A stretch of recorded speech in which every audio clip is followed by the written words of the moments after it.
Nabi SAW disimpulkan dalam banyak, tentu saya simpulkan dalam banyak riwayat, langsung saya sampaikan diantaranya riwayat Ali radhiyallahu anhu, Abu Musa al-Ash'ari radhiyallahu anhu, dan banyak sahabat Nabi yang menukil tentang fisik Nabi SAW. Beliau adalah orang yang berkulit putih, saking putihnya sampai pipinya kemerah-merahan.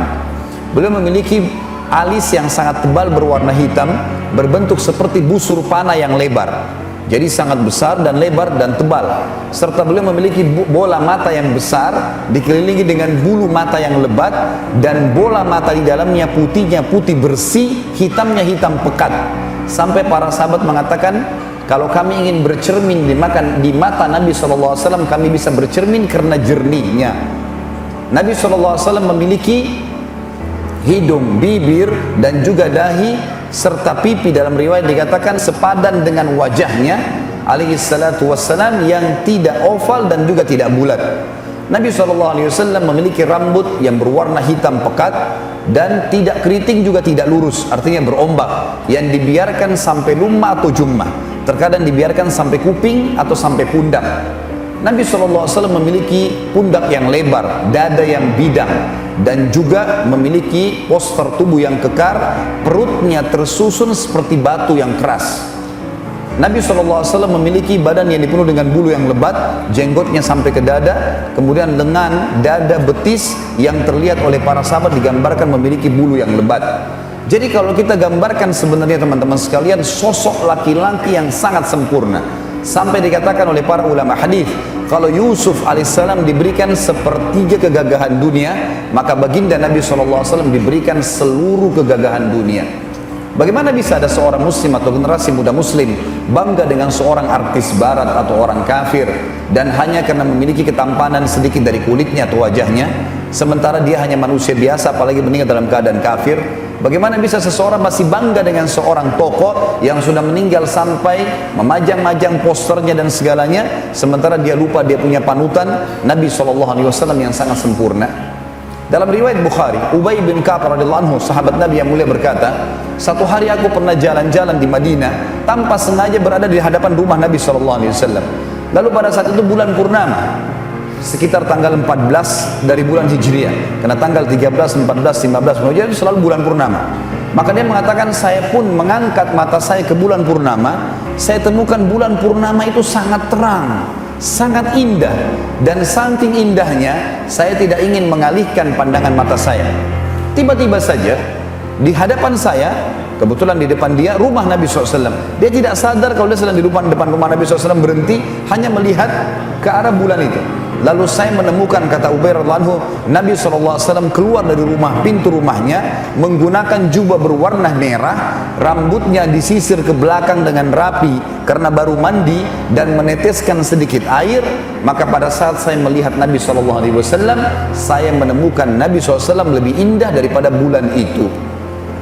Tidak ada seorang pun yang ingin melihat wajah Nabi SAW, fisiknya, kecuali akan merindukannya.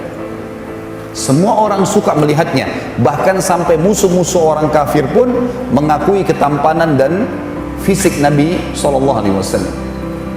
Ini perlu kita ketahui teman-teman sekalian, karena ingat hadis tadi yang pertama saya sebutkan.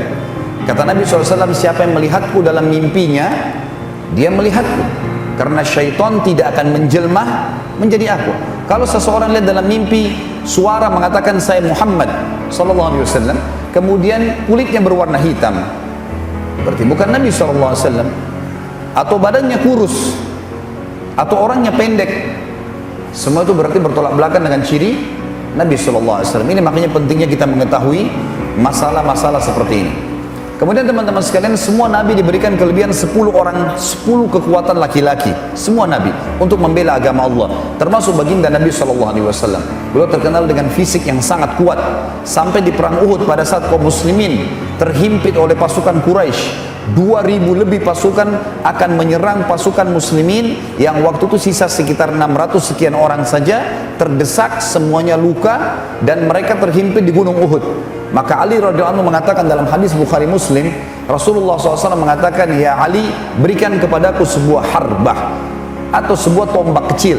Diberikanlah pada Nabi SAW, kata Ali, lalu Nabi SAW melempar tombak tersebut ke arah pasukan Quraisy yang 2000 orang, dan saking kuatnya lemparan tersebut sampai membuat kami terpental semuanya.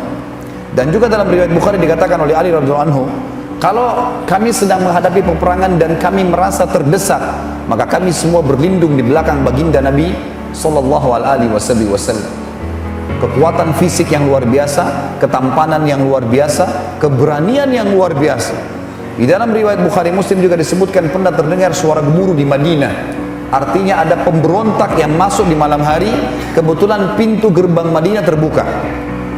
Para sahabat mengetahui itu suara pemberontak, lalu mereka kumpul rame-rame di hadapan rumah Nabi SAW menunggu instruksi. Pada saat mereka lagi menunggu, karena waktu itu tidak ada lagi alat kecuali obor untuk menerangi sesuatu di malam hari, mereka tidak mengenal satu sama lain kecuali sangat dekat. Tiba-tiba suara gemuruh tersebut sudah hilang, dan mereka melihat dari arah suara gemuruh itu ada seseorang memicu kudanya dengan cepat dan membawa obor dengan tangan kirinya dan pedang di tangan kanannya. Mereka tidak tahu siapa orang itu, tapi suara gemuruh sudah hilang.